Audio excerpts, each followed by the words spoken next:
Assalamualaikum warahmatullahi wabarakatuh. Hamdan katsiran tayyiban mubarakan fih. Asyhadu an la ilaha illallah wahdahu la syarika lah. Wa asyhadu anna Muhammadan abduhu wa rasuluh. Allahumma shalli ala Muhammad wa ala alihi wa sahbihi ajma'in. Faqala Allah ta'ala fil Qur'anil Karim, a'udzu billahi minasy syaithanir rajim. Innal ladzina hum min khasyati rabbihim musyfiqun wal ladzina hum bi ayati rabbihim yu'minun. Shadaqallahul azim.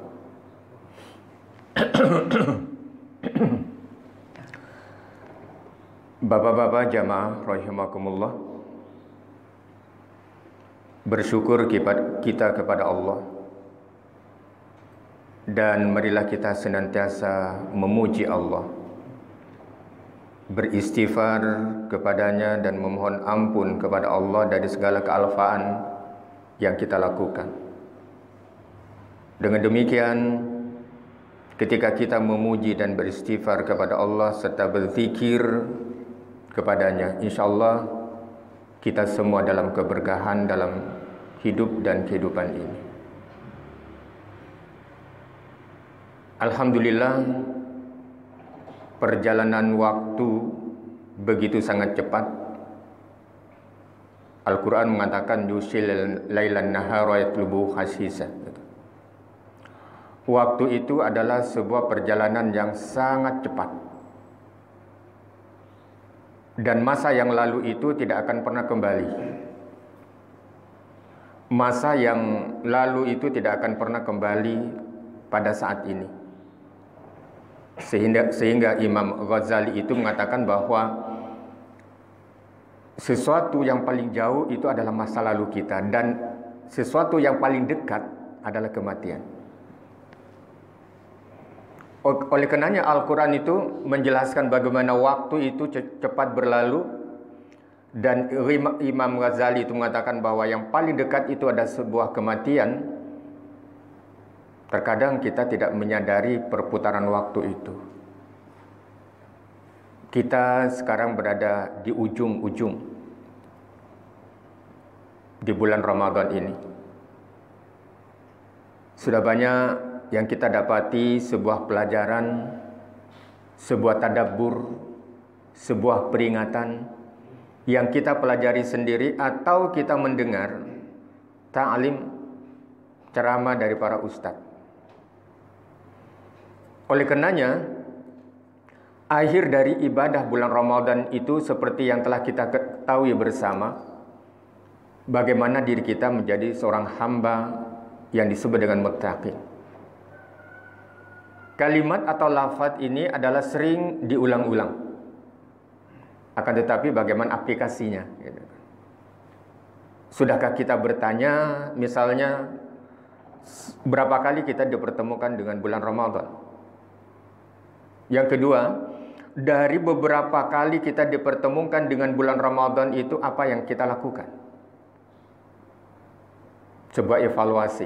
Dan yang ketiga, ketika kita mengevaluasi itu adalah sesuatu yang haruskan di dalam ajaran Islam ketika mengevaluasi diri kita sendiri, tidak mengevaluasi orang. Sejauh mana kita melakukan ibadah kepada Allah dan sebuah peningkatan, sebuah bentuk pertanyaan-pertanyaan yang banyak yang ditujukan kepada diri kita, yang tentunya kalau bahasa manajemen itu kita sebagai auditor, dan juga kita sebagai auditi yang diperiksa dan terperiksa. Itu dalam konsep manajemen itu ada sebagai bagaimana kita menjadi auditor dan bagaimana kita menjadi orang auditi. Artinya yang diperiksa. Siapa memeriksa? Kita sendiri. Siapa yang diperiksa? Kita sendiri. Dan siapa orang yang memeriksanya? Kita sendiri juga. Oleh karenanya kata Allah Subhanahu wa taala sepenggal ayat itu, wa fi anfusikum afala tubsirun. terhadap diri kalian itu, apakah kalian itu tidak melihat apa yang disuruh Allah lihat? Tentu tanda-tanda seseorang itu apakah dia berumur atau tidak dilihat dari kondisi tubuh kita. Sehingga dalam bahasa Arab itu disebut dengan sanah, gitu kan, tahun. Salah satu di dalam konsep dalam Islam itu as-sanah, itu tahun. Maka sanatun itu berasal dari kata sinin, gitu kan. Sinin itu adalah gigi. Bisa dilihat seseorang itu atau kita melihat diri kita sendiri dari gigi kita. Kalau sudah gigi gerahamnya itu banyak, sudah tanggal, sudah copot, atau gigi-gigi yang lain sudah banyak yang ompong, mohon maaf, berarti pertanda bahwa kita sudah tua bandar, gitu. Maka disebut dengan sanah, tahun. Yang kedua, apa yang kita lihat sepanjang tahun itu, apa yang kita lakukan, gitu.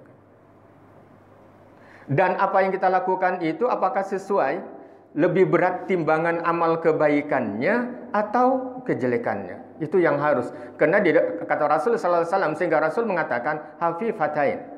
Sebuah amalan yang kata Rasul sallallahu alaihi wasallam itu gampang diucapkan di lisan kita, ringan diucapkan di lisan kita, akan tetapi itu adalah berat di timbangan.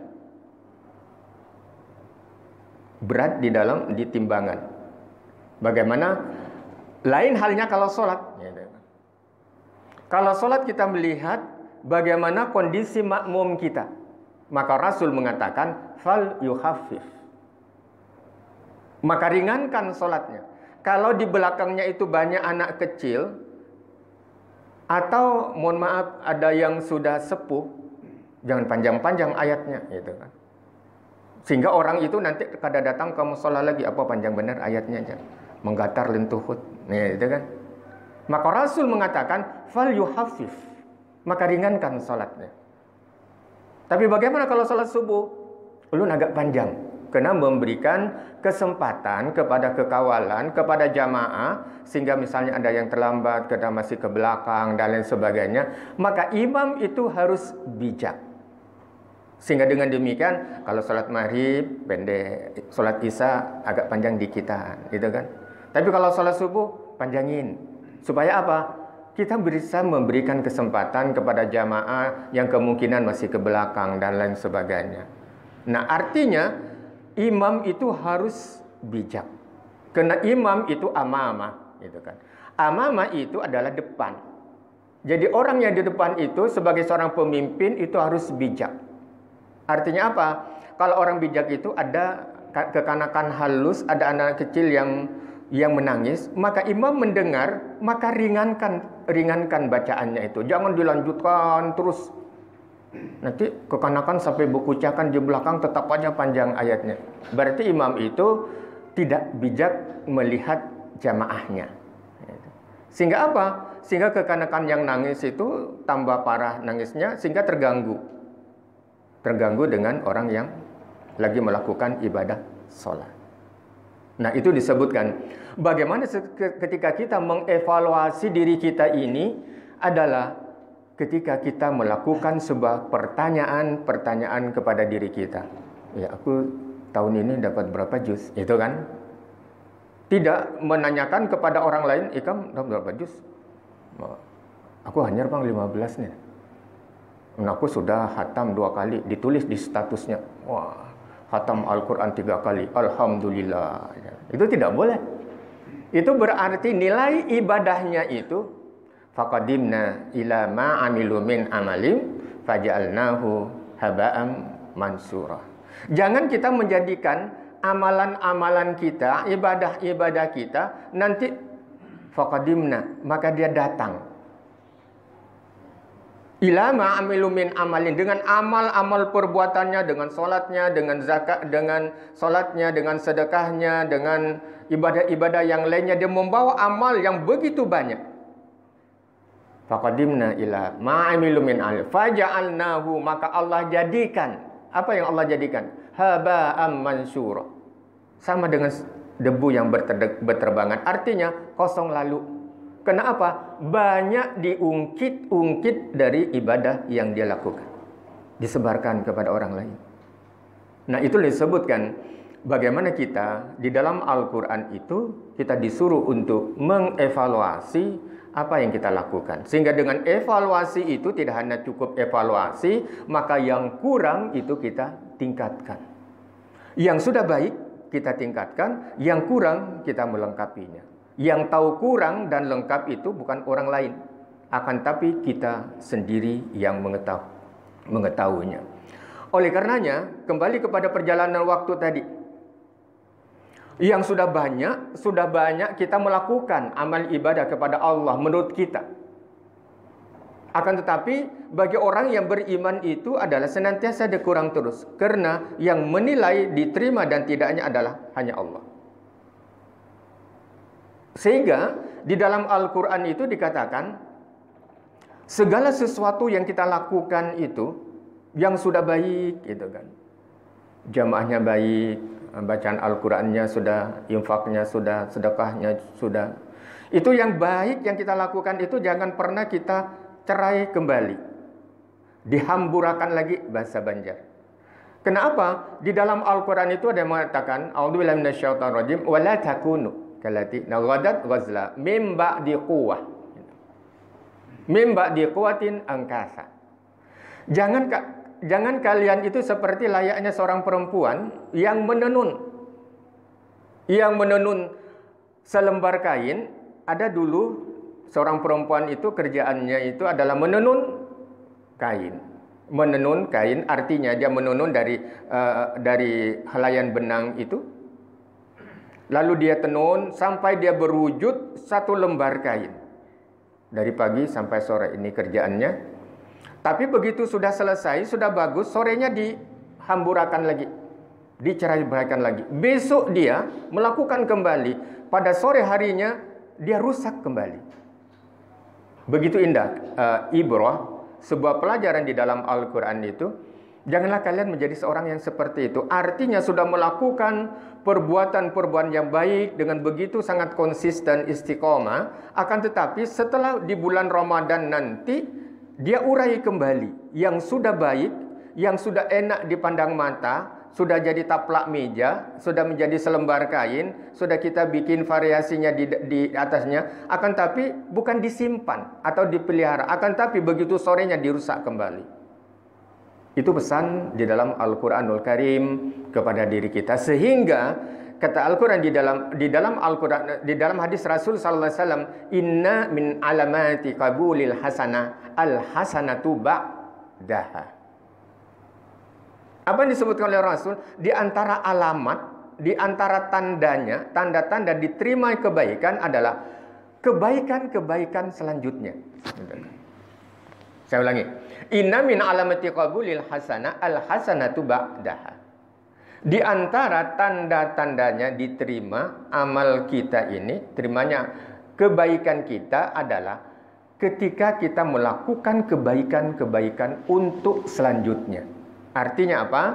Setelah kita ditempa, setelah kita melakukan amaliyah di bulan Ramadan ini yang sampai saat ini masuk ke 29 di bulan Ramadan ini, sudah kita riyadhah, sudah kita melakukan yang terbaik untuk diri kita, maka dia akan terus berlanjut dari kebaikan yang kita lakukan. Oleh karenanya, bagaimana kondisi amal yang kita lakukan, itulah yang kita harus tingkatkan. Sehingga di dalam hadis Rasul sallallahu alaihi wasallam, apa yang kita tingkatkan? Seluruh dari amalia yang kita lakukan, dari ibadah yang kita lakukan. Sehingga Rasul itu memberikan petunjuk bagaimana di bulan Ramadan ini, di akhir bulan Ramadan ini, kita disuruh untuk Allahumma afuun karim tuhibbul afwa fa'fu anna. Allahumma afuun tuhibbul afwa fa'fu anna. Ya Allah, ya Rabbi, sesungguhnya Engkau yang Maha Pemaaf. Engkau yang Maha memberi maaf kepada kami, ya Allah, maka ampuni. Allahumma innaka afun tuhibbul afwa fa'fu anni. Ya Allah, ya Rabbi, Engkau yang memberikan maaf. Karena Engkau pemaaf, maka ya Allah, ampuni kesalahan-kesalahan yang pernah kita lakukan. Sehingga apa yang kita lakukan itu adalah betul-betul mendapatkan ridha dari Allah Subhanahu wa taala, karena Rasul sallallahu alaihi wasallam memberikan ada 3 orang. Ada 3 hal. Ada 3 hal yang dibenci oleh Rasul dan dibenci oleh Allah, dan ada 3 hal pula yang dicintai oleh Allah Subhanahu wa taala. Ada 3 perkara yang disebutkan di dalam hadis Rasul sallallahu alaihi wasallam, inna yardalakum thalatha. Allah itu ridha dengan 3 hal. Wa yukrahu lakum thalatha. Dan Allah itu benci juga dengan 3 hal. Apa yang Allah ridha kepada kita? 3 hal itu. Yang pertama kata Rasul sallallahu alaihi wasallam, fa yardalakum an ta'budu. Allah itu ridha ketika kita melakukan ibadah karena Allah Subhanahu wa taala. Itu yang pertama. Fa yardalakum an ta'budu. Allah itu ridha kepada diri kita ketika kita melakukan ibadah. Ibadah apa? Salat dan lain sebagainya yang kita lakukan. Yang kedua, wala tusyriku bihi syai'a. Allah itu ridha kalau di dalam kehidupan diri kita tidak mencampur adukkan antara kesyirikan-kesyirikan. Ketika kita beribadah kepada Allah, maka dia tidak melakukan kesyirikan-kesyirikan kepadanya. Dia beribadah kepada Allah, dia mengakui Allah Maha memberi, Maha pemaaf, Maha kaya dan lain sebagainya, Maha pengampun dan Maha mengijabah dari segala apa yang kita minta. Akan tapi ada orang yang meminta kepada yang lain. Berarti wala tusyriku bihi syai'a. Allah kalau dia melakukannya demikian, maka dia sudah melakukan kesyirikan kepada Allah, menyekutukan. Satu sisi dia mentauhidkan Allah, akan tapi sisi lain dia melakukan sesuatu yang tidak baik. Satu sisi mengatakan cinta benar dengan bininya, akan tapi di luarnya selingkuh. Nah, sama dengan seperti itu. Nah, itu disebut dengan hanya apa yang dilakukan seseorang dalam kesehariannya itu adalah menjadi sebuah ibrah, satu contoh. Yang satu dia sangat sayang dengan keluarganya, akan tapi di sisi lain dia sembunyi dia melakukan perbuatan atau kawin dengan orang lain. Ada yang disebut dengan nikah siri, itu kan? Siri itu bukan daun siri. Siri itu adalah sembunyi-sembunyi. Sir itu adalah sembunyi. Sehingga kalau jadi imam itu ada yang jahar, ada sir. Kalau jahar diucapkan bismillahnya, kalau sir bukan tidak membaca bismillah, akan tapi dipelankan. Bismillahirrahmanirrahim. Boleh. Atau dijaharkan, bismillahirrahmanirrahim, dijaharkan boleh. Sehingga dengan demikian ada yang disebut dengan nikah siri. Artinya nikah yang dilakukan oleh seorang laki-laki itu dengan sembunyi-sembunyi, takutan ketahuan bini Tuhan. Itu disebut dengan sir. Nah, oleh karenanya kata Rasul sallallahu alaihi wasallam, wala tusyriku bihi syai'a. Jangan kalian menyekutukan Allah Subhanahu wa taala dengan apapun juga. Dengan apapun juga.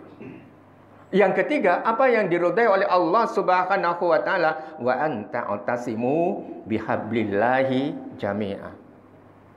Yang ketiga adalah bagaimana kita mempererat anta tasimu dengan tali Allah Subhanahu wa taala. Allah dan Rasulnya menghendaki diri kita selalu berjamaah. Dengan berjamaah itu banyak hikmah yang terkandung di dalamnya.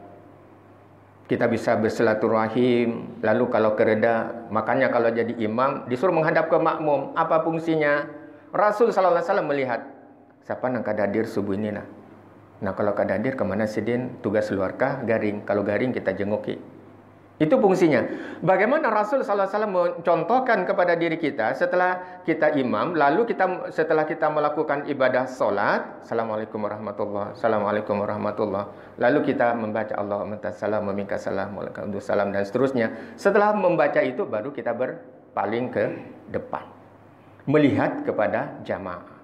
Artinya keakraban kita ini ada. Keakraban kita ini ada, si imam juga tahu mana yang biasa jadi pemain sayap kiri, sayap kanan, atau penyerang di sebelah imam, itu kan. Kenapa disebutkan penyerang? Karena yang di belakang imam itu kalau ada yang imamnya tersalah, kada ingat, atau dia batal, dialah yang maju. Karena dia pemain cadangan di belakang imam itu, sama dengan di Mekah itu kan, di Masjidil Haram itu kan, di belakangnya ada beberapa hafiz Al-Quran itu yang berapa orang, 4 sampai 5 ya, 3 orang di belakangnya itu. Artinya apa? Dia nanti yang menjaga bacaan imam itu, sehingga kalau imamnya tersalah, dia yang maju. Atau imamnya itu, mohon maaf, kalau imamnya itu lupa, maka dialah yang membetulkan apa yang dia tidak ingat, mengingatkan di belakangnya. Tapi dengan catatan, kalau imamnya itu baru wa anta tasimu bihablillahi jami'a, kadingat, jangan langsung subhanallah, subhanallah, subhanallah. Tidak. Biarkan dulu imam itu mengingat. Sehingga kalau imamnya itu hilang konsentrasi itu, langsung dia blank. Jadi maka diamkan dulu supaya imam itu ingat dengan bacaannya. Jangan langsung disambung atau mengucapkan subhanallah, subhanallah, subhanallah, subhanallah. Bingung imamnya. Nah, itu bagaimana etika kita ketika kita sholat menjadi makmum. Kalau imamnya kada ingat atau tersalah, jangan langsung, biarkan dia dulu untuk mengingat bacaan. Karena imam itu adalah di depan. Imam itu adalah di depan. Yang ketiga, wa anta tasimu sudah. Sekarang yang dibenci oleh Rasul sallallahu alaihi wasallam, yang dibenci oleh Allah Subhanahu wa taala, wa yakrahu lakum. Yang dibenci adalah 3 perkara juga. Yang pertama adalah qila wa qala. Qila wa qala. Apa qila wa qala itu? Adalah bukan ki. Qila wa qala. Artinya orang itu selalu menyampaikan sesuatu, ujarnya, lalu dia menjadi sebuah ujar sidin itu nang kene. Lalu didengar yang satunya lagi, sidin itu berpandai limbah salat subuh nang bertambah. Sehingga pembicaraan itu bukan yang sebenarnya, akan tapi sudah banyak imbuhannya. Ujarnya. Nah, itu sehingga menjadi sebuah fitnah, menjadi sebuah desas-desus, menjadi sesuatu yang tidak baik di dalam jamaah kita. Qila wa qala. Ujar sidin nangka ini, jar sidin pun tambahinya pulang. Sekalinya jar sidin nangka itu sidinnya nah itu disebutkan yang dibenci oleh Allah Subhanahu wa taala, mengada-adakan sesuatu yang tidak ada. Yang kedua kata Rasulullah sallallahu alaihi wasallam, wa kasratus su'al. Adalah orang kasirun, orang yang senantiasa banyak bertakon. Bertakon dalam hal apa? Kalau kita ada semacam diskusi, tanya jawab, bertanya dengan masalah-masalah agama yang dia tidak mengerti dari masalah-masalah agama tersebut atau kurang jelas, boleh dia bertanya. Akan tetapi sudah jelas hukumnya, kewajibannya, dan lain sebagainya, sudah tahu bahwa itu ada di dalam Al-Quran, ada di dalam hadis, ada di dalam penjelasan-penjelasan para ulama-ulama terdahulu, akan tetapi ditakunnya terus. Kenapa lah bisa ada puasa Ramadan sekali aja lah setahun lah? Seandainya diolah dengan kayak apa yuk? Menurut kan kayak apa nih? Nah, padahal itu dalil di dalam Al-Quran itu bersifat qat'i. Qat'i itu adalah pasti. Jadi kalau sudah pasti itu, maka kita tidak boleh lagi merubah-rubah sebuah kepastian yang telah ditetapkan oleh Allah. Bagaimana? Misalnya, ulun pernah melakukan sebuah penelitian di daerah masuk kota Banjarmasin juga. Di sana itu ada yang sahurnya itu jam 12 misalnya. Lalu buka puasanya besokannya jam 12. Kenapa? Itu jar guru si A ini. Nah, berlanjut itu. Lalu saya bilang kalau sahurnya hendak guring jam 9 atau jam 10, ya besoknya Pak aja. Jam 10 sudah buka puasa. Artinya apa? Orang itu telah mengakui yang sebuah kepastian dari Allah Subhanahu wa taala dan Rasulnya, dia robah. Ada di wadah kita. Nah, itu disebut dengan, ada juga yang berhatam solat. Ada juga berhatam solat. Ulun biasa menemuinya. Kasihan si Din tu nah, kada hatam-hatam solatnya aja. Kenapa pula nih? Ulun sudah hatam, sudah makan serabi, 8 tangkup kah? Kalau sudah berhatam tu 8 tangkup berdoa. Artinya kalau ada orang yang solat itu diketahui, ditertawakan. Nah itulah yang disebutkan orang yang banyak persoalan-persoalan itu yang ditakuninya kan itu makrifat, hakikat, wah macam-macam. Akhirnya ujung-ujungnya kada solat. Berguru dengan orang dan kada boleh melihat gurunya, ada tabirnya. Gurunya nanti jam 11 malam datang.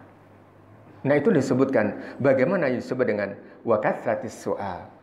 Orang itu banyak nang bertakun, tapi takonannya itu hal-hal yang sudah pasti, sudah qat'i di dalam Al-Quran, akan tetapi senantiasa ditakoni terus. Yang seterusnya, yang dibenci oleh Allah dan Rasulnya adalah wa idha'atil mal. Apa wadatil mal? Idha'atil mal itu adalah kita memperlakukan, kita wa idha'atil mal, mempergunakan harta itu tidak pada tempatnya. Misalnya, kita bisi harta banyak, atau kita tidak bisi harta yang banyak, akan tetapi kita gunakan kepada sesuatu yang maksiat kepada Allah Subhanahu wa ta'ala. Ditukarkan kembang api, misalnya kembang api itu ada yang 200, ada 300 ribu ngotos. Di rumah kekanakannya kada nukar badu hanyar misalnya. Dia mengutamakan nang itu disebut dengan idha'atil mal.